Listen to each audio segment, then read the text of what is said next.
Susie was asking, they had Donald Trump on the show, and Susie went through a nice little litany of stuff to kind of bring him into her little trap. I wanted to describe a candidate to you.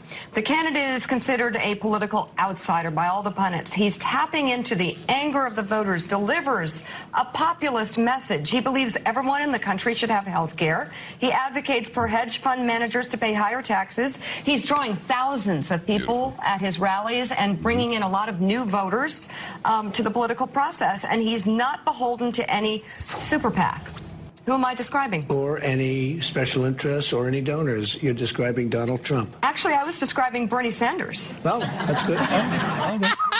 We got to pay credit where credit is due. That was obviously Mika on MSNBC, and she pulled him right into that little trap, and he fell right into it. That's awesome. Now, why did he fall into it? He fell into it because he sees them as friends.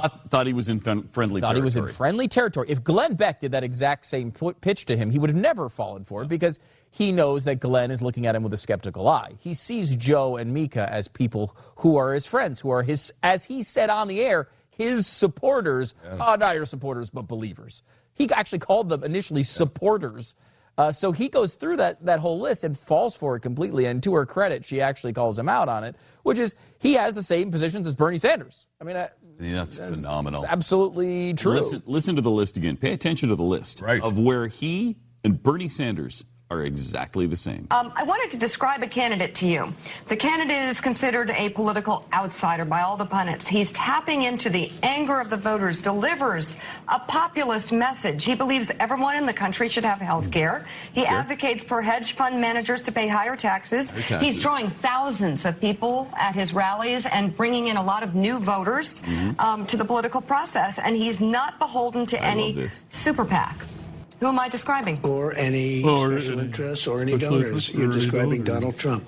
Actually, I was describing Bernie Sanders. Oh, you know that pissed him off. Oh, yeah. Oh, my gosh. That pissed... Afterwards, she got a stalker-esque letter on a newspaper clipping. You know that much. Yeah, you know that happened. You know, it's funny, though. If you listen to it, even as that goes... That clip we just played is, what, a minute long? 95% of it is Mika talking, yet he still manages a way to work in a lie when he has no donors. He has no donors, which is not true. Go to his website. You'll see a giant tab at the top that says donate. If he has no donors, someone is embezzling millions of dollars from him. Because if you look at his breakdown, he has donated a few $100,000 to his he's donated a few $100,000 to his campaign. He has loaned. Again, if he was not beholden to donors or anything like that, why would he be loaning instead of just giving to his campaign? He's loaned his campaign a significant amount of money, and he has taken in donations a significant amount of money.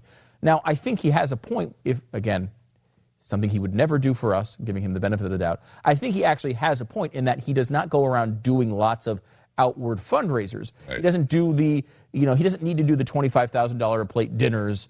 He's not doing a lot of that. He does not have a super PAC. But that's not what he says. He says he has no donors, which is not true. He claims to be self-funded. He's not self-funded. It's a different thing. It's a different thing, and he's a liar.